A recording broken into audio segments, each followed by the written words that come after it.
I don't think the financial world is ready for what's about to happen. The more we unearth the possibilities, the storage capabilities of DNA, the financial industry will understand the convergence of biology and all kinds of technology.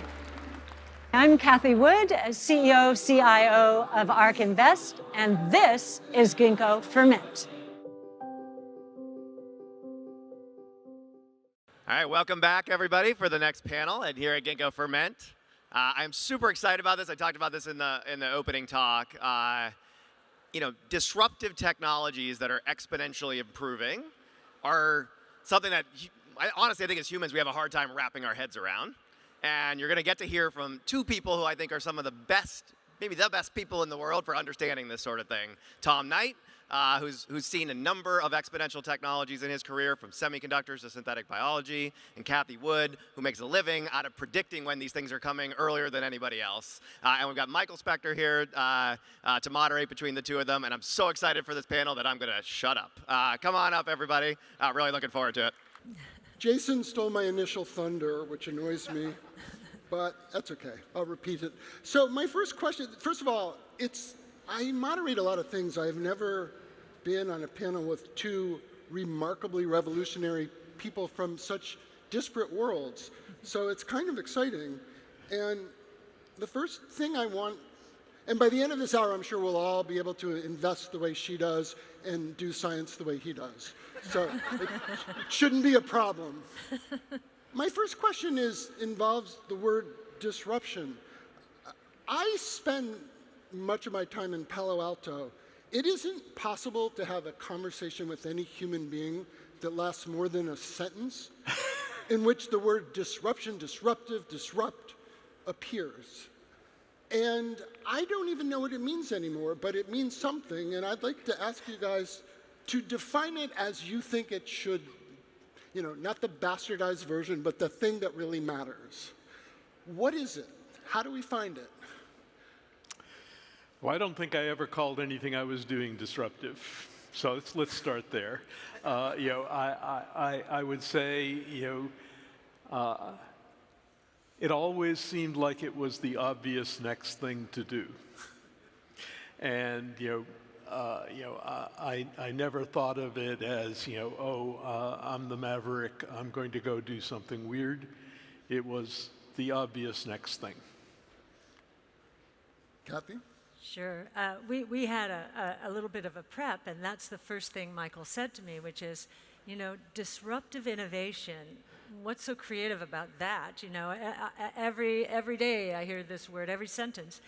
Well, that is not true in the financial markets. When I founded ARK in 2014, this was considered a crazy idea to focus exclusively on disruptive innovation. Now, disruptive innovation to us means something very specific.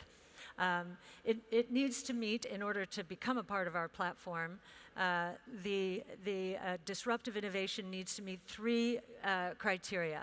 One, a learning curve, so technologically enabled innovation, a learning curve characterized by Wright's law. And I'll just rattle that off quickly. It's a relative of Moore's law. Moore's law is a function of time, every 18 months to 2 years. Wright's law is a function of units, and it says, this was from the airplane manufacturing days, the new technology of the day, for every cumulative doubling in the number of units produced, so 1 to 2, 2 to 4, 4 to 8, for every cumulative doubling, costs associated with each technology decline at a consistent percentage rate. So in the DNA sequencing space, that number is 40%. And that's for short read DNA sequencing. In the long read DNA sequencing space is 28%. In the battery pack system, we're known for Tesla, it's 28%. That's for the EVs themselves, it's 15%. So first criteria is Wright's law. Second criteria is that the technologically enabled innovation has to cut across economic sectors. we have to believe it will become mass market because it applies to much more than just one sector. And then the third characteristic is that it is a launching pad for more innovation. So in the case of DNA sequencing, which is a foundational innovation platform, we probably wouldn't have CRISPR-Cas9 gene editing today were it not for the advances in DNA sequencing. So that's what we mean, and it was really, it had disappeared from the lexicon of the financial markets because of the muscle memory associated with the tech and telecom bubble. Yeah. That's why what we were doing seems so crazy. When I use the word disruptive, financial managers do not use disruptive. That seems scary, right? So that sounds risky. But we were trying to emphasize, wait a minute, there's something big happening here. That, like, if you look in the dictionary, I think that's what you'll find. If you look at Stanford, no. But I agree with that. Let me ask another question. It's first a comment. Like, about 15 years ago, I wrote the first kind of long story in the New Yorker about synthetic biology. I guess a long story in the New Yorker is an oxymoron. When I wrote that, a lot of people laughed. Within 2 years, there was a huge story in Nature magazine called 5 Hard Truths for Synthetic Biology, basically like ripping apart every single thing I wrote. 2 years after that, everything was true, and she was wrong, and I was delighted. And now here we are, 14, 15 years later, and there's you.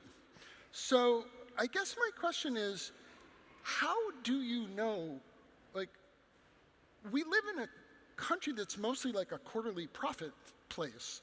How do you invest long term? How do you think about long term? This is for both you guys, both technologically and economically. Like, how do you figure out what's a time horizon that makes sense for you?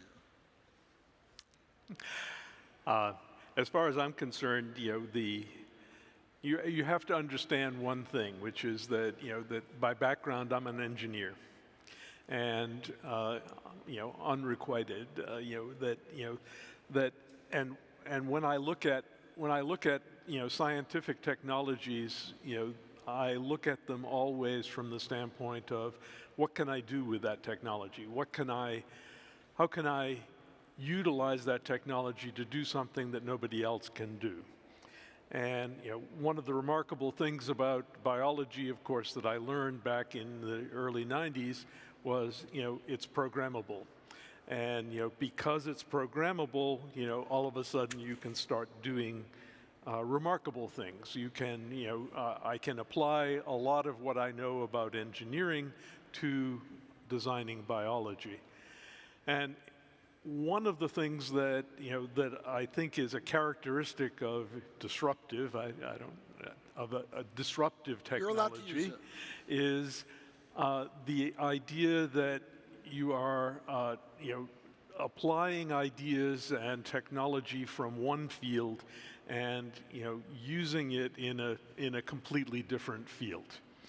And when that happens, always when that happens, when you get the people who are new to a field that bring with them a set of techniques, a way of thinking, a set of tools that they have been familiar with their old technology, and you start applying it in that new field, then amazing things happen. And so I think that I was very fortunate to be in a position to be thinking about biology not as a biologist, but as an engineer, not as a biologist, but as a computer scientist, not as a biologist, but as an electrical engineer. And when that happens, you have a different set of goals. You have a different a way of thinking about things. You have a different set of insights into what can be done, what's possible, what will happen. I have to say, Tom's one of my heroes. Honestly, I around the same time, 80s, 90s in the financial markets, I had moved from economics into equity research, but our chief investment officer said to me, well, I'm not going to ask any of our analysts to give up any of their stocks for you. You go find your own universe. And at the time, the stocks that came my way were IPOs. So the first one, Reuters and Telerate. Back then, Reuters, I don't know, you know Reuters and Telerate, the news organizations, they were called database publishers. And the technology analysts didn't want database publishers because they were publishers. And the publishing analysts didn't want the database publishers because they were technology companies. And I said, I'll do that. I called them fall through the cracks stocks, and of course that evolved into the internet, right? Ultimately, right? So I was there. I learned very early on this concept of fall through the cracks is what you're talking about, Tom. It is the convergence, actually, between and among technologies. And technology is permeating every sector now. So in terms of time horizon, Michael, and before I answer that question, I want to introduce our 3 genomics analysts. I don't know where they are. Anything I say here today has been inspired by them. So Simon Barnett, Ali Ehrman, and Pierce Jameson. Yeah, yay.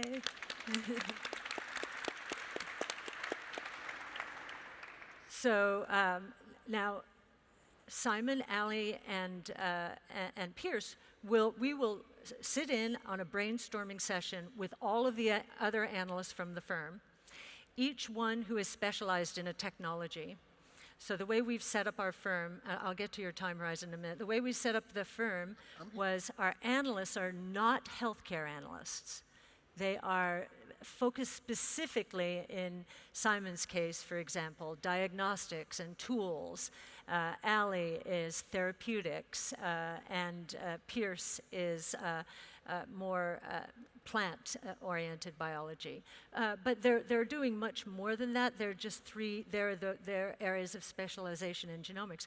But at this Friday meeting, we have our artificial intelligence analysts, our robotics analysts, and many other analysts.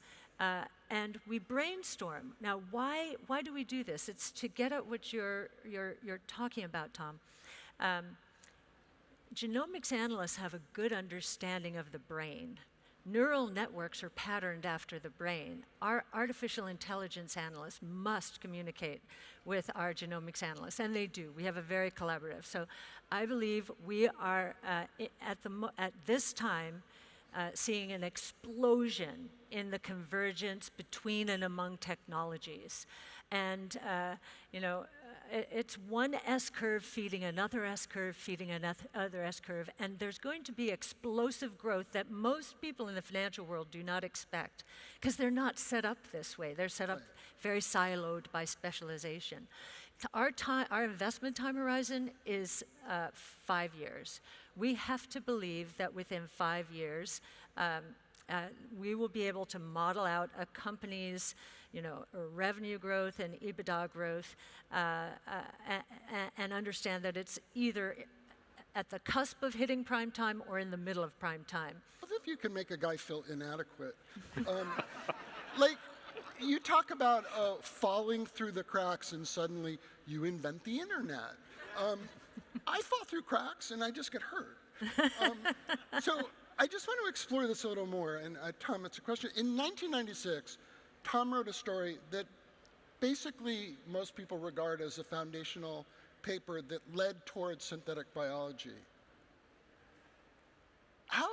Was that real when you wrote it? And I mean, how did you know? I know that I keep asking this question. How do you know when you're writing something that doesn't exist? It's like when Gordie Howe said, how do you pass the hockey puck? You hit it where the guy's going, not where the guy is. But in synthetic biology, you have to hit it 4 galaxies away to get where it's going. How do you do that? Well, I tried to write down some of the things I believe that I was thinking about at the time. So let me just say a few of them. as I said, I was an electrical engineer, and electrical engineers study electrons moving through wires, and that's great. We can get really good at that. We're now building chips with 20, 30 billion transistors on them, and they work fast, and that's great. But there's other places where electrons move around. And so, if you're a chemist, you realize that, electrons moving around is what makes bonds happen between atoms. And, if you're an organic chemist, you call it pushing electrons. That's a phrase that is very popular in the organic chemistry world. So, if you could push the electrons around, instead of on wires, if you could push them around and make chemical bonds, all of a sudden you can make materials. You can make proteins. You can make, all sorts of biologically relevant materials. So that's one of the things that happened, was, sort of trying to figure that out. But, a couple of other things about biology also are pretty important. So, for example, the ability of biology to reproduce itself, right? If I start with one bacterium in a culture medium this evening, and I come back the next morning, I don't have one, I have a billion. And, I don't know of any semiconductor technology which has that characteristic. So that was pretty inspiring as a technologist to think, here's a technology which can do this. And what that means is that, this is applicable not just in some vial in my lab, but it's applicable to the environment as a whole. And, so we know that, when biology is applied at the planetary scale, we have huge changes. When the cyanobacteria started producing oxygen a couple of billion years ago, the atmosphere of the Earth changed from being, having no oxygen to all of a sudden being an oxygen-rich environment. So, we know that these, biology has dramatic planetary-wide effects if we are able to take control over it. I cut my finger last night, and the reason I tell you that is that I have a story I used to tell my students. Imagine you open up your laptop and you take your diagonal pliers and you cut a wire. What are the chances that that computer still works? No, it's not going to, probably. And yet if I cut myself, I don't fall over dead. And not only that, but in a couple of days, this is going to be healed, and it's going to be as good as new. So there's an ability of biology to repair itself, which is something that an engineer can only dream of, in any other discipline. Biology evolves. I start with a system that's pretty good at doing something this week, and I evolve it over, either in the lab or in the environment, and it's going to change. And it may be going to change in the direction I care about, and it's going to get better at doing the thing I care about, but it's going to change. It's going to change on the, as a result of evolution in the environment. Again, something that, no electrical engineer, thinks about as an effect of what it is they're working with. Also, there's a level of complexity of biology which is completely astounding, and you already mentioned this in the context of AI. I was at the Artificial Intelligence Laboratory at MIT, and we study the way in which computers can be made to look like biological systems and behave in that way. I believe that we have just touched the surface on that one, that we have a lot more to learn about how biological systems assemble the complexity of that we see in brains, and and particularly I believe that that the idea of symbolic representation, which is so poorly expressed right now in most of the AI learning, so-called learning technologies, we have a long way to go. So those are just some things that struck me as an engineer coming into biology in the during the early 1990s, leading up to the discussions that that we had in '96. I would ask you a kind of allied question, which is, aside from sort of financial fundamentals, when do you decide to jump into a sector? Like, what makes you excited about, like, you got into Tesla very early. Right now, that seems, like, everything that's brilliant then seems obvious now. How do you invent the future? Because I'd like to know, I really would. Well, I just want to piggyback on Sure. something Tom Sure. said. It is astonishing, and costs are a big part. That technologies have to be ready, cost has to be low enough. The problem with the tech and telecom bubble was too much capital chased too few opportunities, really chased a dream. All of the seeds for the explosion in innovation that's happening now were planted in the 20 years that ended, and Tom, you might say The end of the bubble. 30 Absolutely. years Completely. that ended in the tech and telecom bubble. And those seeds needed time to gestate. The technologies weren't ready. Cisco and Oracle and Hewlett-Packard were not going to take us into the cloud world, the AI world, the way we are now. So the technologies weren't ready back then. The costs weren't low enough. A good one is DNA sequencing. I hope you don't already know this, given the audience. Maybe you do, I apologize. But in the financial world, this is pretty impressive. The first whole human genome was sequenced. Now, I learned that it was completely sequenced just a few months ago, but anyway, we thought it was sequenced in 2003, right? No, we didn't. No, we, financial markets. Show off. Anyway, 2003, so you go back and you figure out how much did that cost. It cost $2.7 billion, and it took 13 years of computing power. Even if costs had dropped 75% the next week, and computing had had increased in power, by 75% and speed, still wouldn't have been ready the next day. Okay, now we're down to $500, a few hours of computing power. Now we're talking.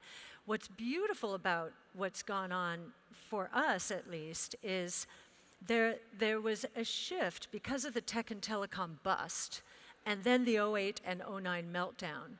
The risk aversion in the public equity markets became extreme. Career risk, business risk, that's all anyone thought about, and they figured that just let me stay close to my benchmark and I'll be fine from a business point of view, career point of view. Wrong. They actually are being dealt out of the game by robo advisors and so forth. What's happening today, nobody really understands in the financial markets because they've invested so much of their time in the benchmark stocks, which are very backwards looking. So I believe that was the most massive misallocation of capital in the history of the world. And one of the things, no, I'm not exaggerating, in the history of the world, and that, to be a little disruptive in the financial markets was to start investing in the future again. I had one person who wasn't in our business. I was trying to explain what I was trying to do before starting the company. He said, "Oh, you mean the future of investing is investing in the future? And I said, yes, yes. That's how much the financial services industry had lost the plot. And, and we're considered, in the beginning, most people thought we wouldn't make it. But the convergence of these technologies is creating explosive opportunities like Tesla. So to give you just to answer Tesla, what did we see? We invested at my old firm in 2012 and since the beginning in 2014 at ARC. What did we see? This was not an auto company, yet auto analysts were analyzing it. What kind of analysts should have been analyzing Tesla? We have 4 analysts focus on it at ARC. Robotics, autonomous vehicles will be robots. Energy storage, they will be electric, cheaper. Artificial intelligence, they will be powered by artificial intelligence. And software as a service, over-the-air software updates to change performance. So we had a competitive advantage. Most people were laughing at us because the traditional auto manufacturers and auto analysts were laughing at Tesla, saying, oh yeah, right, Tesla's going to build its cars on top of cell phone batteries. Ha, ha, ha. It's impossible, engineering feat. It wasn't impossible. Elon did it. I actually had a rich friend who kept shorting Tesla because he thought it was so crazy. He lives on the street out there now. So I find it, I want to, Cathie, Tom sort of hit on this kind of strange phenomenon for inventing new scientific disciplines, which is when I look at synthetic biology and I look at who started it, there's systems biologists, there computer scientists, they're physicists. There's some engineers, but there weren't bioengineers. Right. I kind of feel that that is possibly applicable to what you do too. Absolutely. So if you come, and I would invite you to come to our brainstorm, what you would see are all of our analysts. I think we have 11 now, or soon to be 11, each with their technology disciplines. And we will start, they submit the questions for our director of research to choose. And our director of research, Brett Winton, chooses the one that he thinks will encourage the most debate and cross-fertilization between and among technologies and analysts. And all of our analysts have never worked in the financial services industry. They have deep domain expertise, which is giving us our competitive advantage, along with giving our research away so that we can reach people like you, and engage with people like you.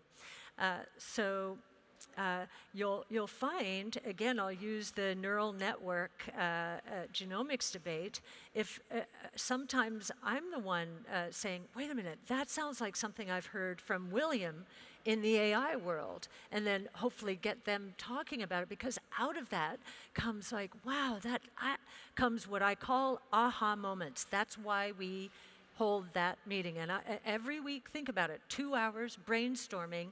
And almost every meeting, there's something, I won't say everyone has an aha moment, but certainly increases my conviction or decreases my conviction in a company because of the convergence of technologies or the lack thereof.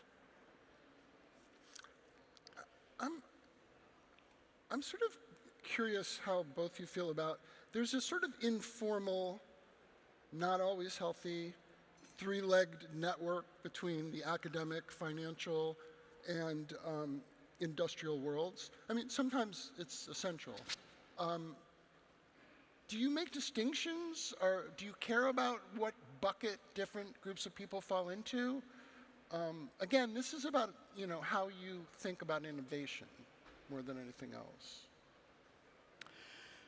Well, historically, the scientific community has been absolutely essential to putting together, all of the technology substrate that we rely on, whether those are the physicists, whether those are the biologists, whether those are the chemists, not so much these days, but historically, So the scientific community has been absolutely central. But at some point, it ceases being just science, and it turns into something where you actually want to apply that science. You want to be able to do something with it. And then the engineering crowd has to get involved, and at that point also, you need the financial resources to be able to actually do it. So there needs to be scale. There needs to be an ability to see that this technology actually is going to be useful for something, that there's a customer out there eventually, and I think they're all very related to each other. They build upon each other, but I think they're also very different. You have a... I do. So we have an open research ecosystem patterned after open source software. So we call what would be called software developers in the open source software world, we call theme developers. And they come to this brainstorm on Fridays and can collaborate with us on our intranet. So the theme developers, interestingly, include people who are doing research and are passionate about pushing the frontiers of knowledge forward. So they include professors, venture capitalists, and my biggest surprise after starting ARC is, of course, there are some great venture firms who do great research, but not many. And so we've had some venture capitalists who understand that dynamic and want to change it join us. Some entrepreneurs themselves, and other thought leaders, and many who are retired now. An engineer from IBM who killed it in terms of getting the internet right and is just a futurist in terms of the way she thinks. So those people are so interested in learning how the world is going to change and kind of thinking it through with us, that they are willing to spend 2 hours every Friday morning, right? And I think everyone, both in the firm and outside the firm, will tell you it is the most important and fun meeting of the week. So an original question just popped into my head instead of the stuff I wrote down. I'm concerned about how do you put economic value on certain technologies that may seem mature and ready to use in a lab, or even would succeed on scientific merits, but that's not really all. And what I mean by this specifically is there's, for instance, some CRISPR technologies. There are some things we could do. There are brilliant people at Target Malaria who are making it possible to eradicate malaria by making mosquitoes not be able to convey falciparum. It doesn't matter how good the science is. If you go to Africa, and I've been a couple times with these people, and they're not really excited about releasing 400 million modified mosquitoes that are going to be a different kind of life form in a way. I see that actually sometimes as more of a limiting factor than the economic viability.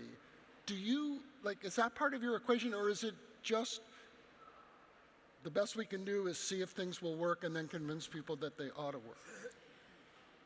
Okay, this is very early stage, what you're talking. We're public, but I can answer this in a couple of ways. I'll start with the public markets. In the public markets, the aversion to genomics was extreme to me. Really? And yes, we own, thanks to Ali and Simon and Pierce, but Ali does our CRISPR work. We own pretty much all of the CRISPR names, and we might be the largest shareholder. And we started very early on in 2015, I'm going to say, when these were sub $1 billion companies. Well, about 9 months ago, a sell-side analyst, so that's from one of the brokerage houses, pulled together a bunch of buy-side analysts, their clients, who were wondering, how the heck can she buy CRISPR gene? How? And I said, it's a very simple answer. First of all, we knew a lot about the science. One of the great things about having our analysts who are very young, sometimes fresh from school or industry, is they've experimented with CRISPR gene editing, whereas that is not true at large in the financial world. So they understood the science, they had experimented with it, they had a comfort factor. So my answer to the group was, okay, Apple I think it's nearly $2 trillion, if not there, in market cap. Apple has changed lives, changed my life, but it has not cured disease. At the time, there were 4 companies. These 4 companies combined don't even approach $20 billion. I said, and I think there is a good shot that they are going to cure disease. And sure enough, this is probably a year ago, not long after that, beta thalassemia and sickle cell disease, the first functional cures. The market's paying nothing for these. And even in the big biotech stocks, if you look at how analysts value phase 1 and phase 2 drugs, pretty much at nothing. And we know that thanks to artificial intelligence, DNA sequencing, CRISPR gene editing, other gene therapies that are in R&D, that their pipelines are probably worth a lot more than the market is giving them credit for, because if we're right, with artificial intelligence especially, we think trial failures will drop by 25% at least. Go to market will be 25% faster at least. And so the drugs they have in their pipelines are probably much more valuable, and the returns on R&D are going to increase from high single digits right now. Used to be 20, 30% during the golden age, 80s, 90s. From high single digits now, we think we will achieve returns higher than that 30%. So I think one of the most undervalued areas in the public equity markets is what we call the genomic revolution. And in the private markets, it's very interesting. We've talked about this before. Maybe this is where you want to go, Michael. But you'll notice that the big VCs in the bio world, in SynBio and the genomic revolution, as we would call it, they are not in Silicon Valley. They are not. They are here. They're here. I was just with David Liu at the Broad Institute, saw him speeding up evolution 100-fold with his PACE machines. And I asked him, okay, who has funded you? Not one California company, because they don't do this. It's kind of amazing. So now that you invented the future and got us where we are, let's talk about the next 25 years so that we can enjoy your genius in advance. And to do that, I guess I'm just going to throw out the words that everyone always, AI, the marriage of AI and synthetic biology, blockchain technology and genomics. How do we think about these things other than individual things? Like, how do we think about them as things that can operate on us as human beings in our world? Come to our brainstorm. I'm free that day. This is what we do. And actually, we have calculated what truly disruptive innovation, to use your favorite word again, what transformative innovation is going to deliver in terms of market cap, public equity market cap. And because of artificial intelligence, it doesn't have to be the next 10 years, next 25 years. The next 10 years are going to be explosive. We feel it, don't we, in terms of the rate at which technology is advancing and how much technologies are converging today. And we have a number, it sounds like a crazy number. So in 2019, transformative innovation in the public equity markets was valued globally at about $7 trillion, less than 10% of all the global public equity cap. In 2020, it doubled. Innovation solves problems. The coronavirus crisis created a lot of problems. The rate of innovation started to speed up. People wanted to solve problems. So $14 trillion. So that's a little over 10% of the global equity markets. If we're right, that number in the next 10 years will go to $220 trillion, and this number keeps moving up, with AI responsible for $80 trillion. AI costs dropping 68% per year is causing explosive opportunities right now. And just to put this in perspective, the US economy is nearly $22 trillion. I just gave you a number that says $220 trillion in public equity market cap in 10 years from truly transformative disruptive innovation that is converging, as you said. It is the convergence, the one S-curve feeding another. I tried at a brainstorm to say, how can we help people understand what this means? And is it multiplicative? Is it combinatorial? What is this? And someone on Brainstorm, who's not a scientist, basically said, well, I don't know how to explain it that way, but I'm thinking of it as two waves crashing in the ocean. Some ships rise, some ships sink, but the energy is explosive. And I think that's what's going to happen in the financial markets.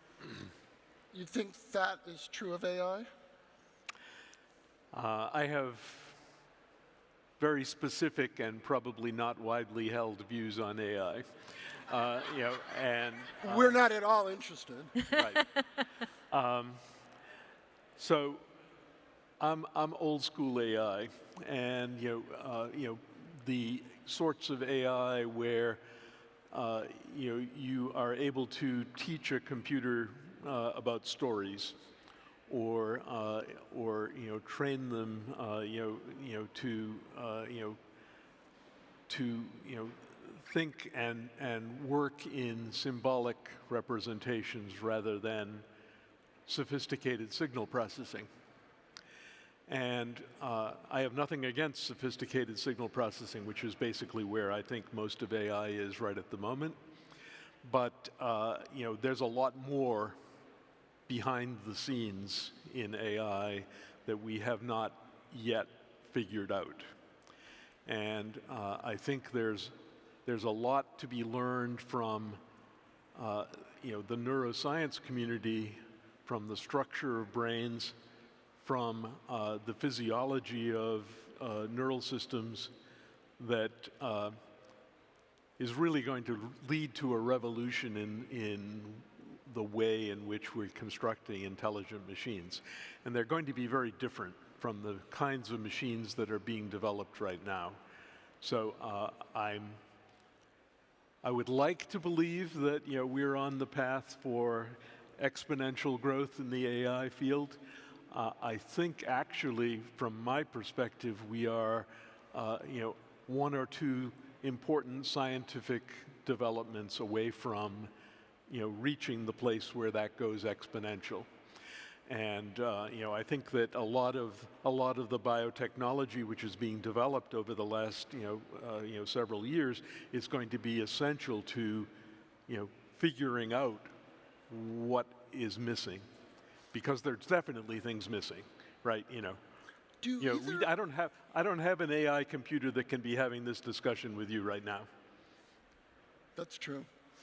However, a New York Times guy just flew a helicopter without ever having stepped in a helicopter before. I know that's minor, but it's kind of amazing. Do you guys worry at all about these remarkable advances? I mean, yeah, it's great, all the things that we can do.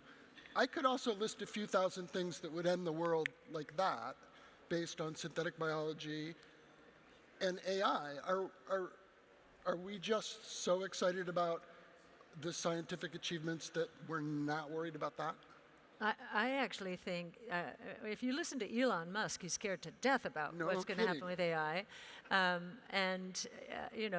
All technologies can be used nefariously. This will be no exception. But I think the CRISPR twins first, the uproar in the scientific community and the financial community that caused, as well as the coronavirus crisis itself, has everyone on edge around these risks. And my guess is we've doubled up from an intelligence point of view around security associated with these risks. So these are big wake-up calls. And I do think I actually like it when we get an Elon Musk saying, wait a minute, guys, you better know what you're doing with this, because the possibilities are frightening. You agree? Yes, and I think that internally to Ginkgo, we are I think paying a lot of attention to exactly those issues. We do care about how our platform is used. We do have people who are, and I hope all of our employees are thinking actively about what can be done, but also what should be done. And so I'm very encouraged that that we're having that discussion now rather than after something bad happens. I agree. Can I ask you guys what kind of people you like to hire, who you're looking for to work in your field? Both of you. I could guess, but I'm almost certain I'd be wrong. So. I'm sorry, you could guess what? What kind of people you're looking for? But Well, as I mentioned before, we're not looking for people who have worked in the financial services sector. For the reason I described before, it has become very quantitative, benchmark sensitive, backwards looking. So that's answering it in the negative. No, just really fine minds, people who have one foot in the new world. They are either right out of school and have experimented, as I mentioned before, or they've come out of industry.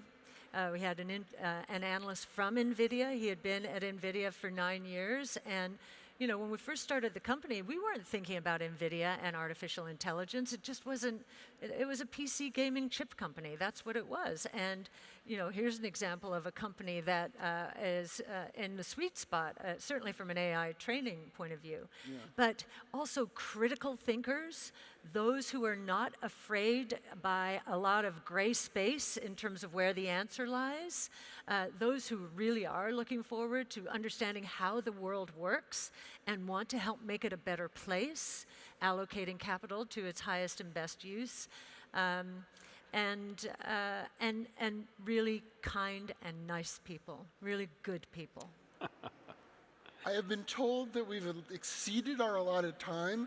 I'm sure you all know how to invest in the future now. It was super fascinating to listen to you guys. Thank you, Michael. And thank you very much. Thank you. Thank you.